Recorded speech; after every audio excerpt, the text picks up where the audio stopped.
Viewers, আশা করি সকলে ভালো আছেন। আমরা গাজীপুর শ্রীপুর সাতকামায় সেই ভাইরাল কমলা বাগান চলে আসলাম। আপনাদের রিকোয়েস্ট, লাইভে সবাই প্রচুর কমেন্ট করছেন যে ভাইয়া শ্রীপুরে কোথায় সেই কমলা বাগান ভাইরাল। তো ওই যে চাচাই বাইসতে আইসা পড়ছি, কাকারা দেখতে পাইতেছেন, তো রোদ্রের জন্য দেখা যাচ্ছে না। তো মানে কমলা বাগানটা দেখে খুবই ভালো লাগছে, তবে এখনো কমলা ফুললি ভাবে পাকে নাই, টক। তো অবশ্যই সবাই ডিসেম্বরের 20 তারিখের পরে আসবেন, তখন কিন্তু সবাই নিতে পারবেন। এখন কিন্তু চাইলেও কেউ এসে কমলা খাইতে পারবেন না, নিতেও পারবেন না। তো 20 তারিখের পরে আসবেন। ওই পাশে যেটাতে আপনারা ভিডিওতে দেখছিলেন ওই বাগানটা শেষ হয়ে গেছে। তো বিশেষ করে হচ্ছে যারা আসতেছে পর্যটক দেখার জন্য, ওরা কিন্তু প্রচুর পরিমাণ মানে কমলা নষ্ট করতেছে। এখন না, ওদেরকে না করাও যাইতেছে না, মানে আইসা কিন্তু এই যে নিচে দিয়ে দেখতে পাচ্ছি যে কমলাগুলো খুবই নষ্ট করতে পারতেছে। তো সম্ভবত এখন বন্ধ। তো আপনারা আসবেন হচ্ছে ডিসেম্বরের 20 তারিখের পরে।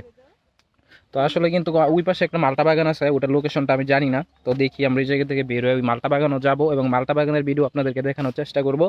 তো আপনারা কে কোন জায়গা থেকে ভিডিওটা দেখতেছেন অবশ্যই বলবেন। আর আমি এম রিফাত, সবাই তো জানেন গাজীপুর থেকে, গাজীপুরের নতুন নতুন আকর্ষণীয় ভিডিও আপনাদেরকে দেখানোর জন্য আমি সব জায়গায় চলে যাই। আর এইরকম ভিডিও পেতে সবাই আমার পেজে থাকবেন, ভালোবাসা দিবেন এবং ভালোবাসাও পাবেন। তো আজকে রাত্রে আপনাদেরকে লাইভে গিয়ে আমি লোকেশনটা বলে দিব।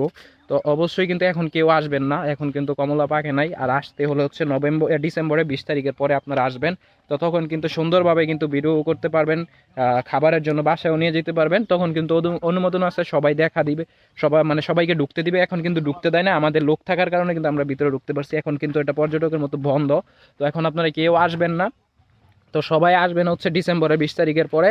তো আমরা চলে যাব এখন ওই পাশে হচ্ছে মালটা বাগান। তো এটা হচ্ছে যারা মানে হাইওয়ে রুট থেকে আসবেন, ময়মনসিংহ রুট থেকে বা ঢাকা থেকে যারা আসবেন, তো অবশ্যই আপনারা মাওনা দিয়া ভিতরে ঢুকবেন। মাওনা দিয়া হচ্ছে শ্রীপুর বাজারে আসবেন। শ্রীপুর বাজারে এসে হচ্ছে কি জানি কাকার নাম জানি কি, সাতকামার। শ্রীপুর বাজারে এসে সাতকামার বললেই হবে যে ভাইরাল কমলা বাগান কোথায়। তো অবশ্যই আপনাদেরকে লোকেশন দেখাই দিবে। তো আমরাও কিন্তু লোকেশন দেখাই দিছি। আমরা কিন্তু প্রথম ভুল জায়গায় কিন্তু চলে গেছিলাম, আরও 7-8 কিলোমিটার ভিতরে চলে গেছিলাম। তো ওই দিক থেকে পরে আবার আসতে হয়েছে এদিকে।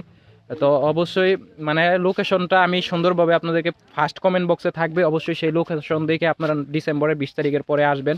তখন কিন্তু কমলা কিন্তু সুন্দরভাবে পাইকে থাকবে এবং আপনারা চাইলে তখন নিয়ে যেতে পারবেন। কিন্তু এখন আসলে হচ্ছে ভিতরে আপনাদেরকে ঢুকতেও দিবে না। আর হচ্ছে এখন ওইভাবে সুন্দরভাবে পাকেও নাই, মানে শুধু একটু কালারিং হয়েছে, তো এখন ফুলভাবে পাকে নাই। তো অবশ্যই আপনারা হচ্ছে ডিসেম্বরের 20 তারিখে আসবেন। আর এরকম ভিডিও পেতে হচ্ছে ওই পাশের মালটা বাগানটা কোথায়, ওটার লোকেশনটা আপনাদেরকে দিয়ে দিব। তো যারা আসবেন হচ্ছে সকাল সম্ভবত 10টা থেকে বিকাল 5টা পর্যন্ত খোলা থাকে। তো মানে লোকেশন মতো আসবেন এবং সুন্দরভাবে আসবেন। আর কে কোন জায়গা থেকে আসতে চাচ্ছেন কমেন্ট করবেন, অবশ্যই আমি কমেন্টে আপনাদেরকে ঠিকানা বলে দিব। সবাইকে রিপ্লাই দেওয়ার চেষ্টা করব কোন দিক দিয়ে আসার জন্য। অবশ্যই ভালো লাগবে এরকম পেজে আমার ভিডিও পেতে সবাই শেয়ার দিয়ে পাশে থাকবেন, ভালোবাসা দিবেন। সবাই সুস্থ থাকবেন, ভালো থাকবেন। আজকের ভিডিওটা এতটুকুই।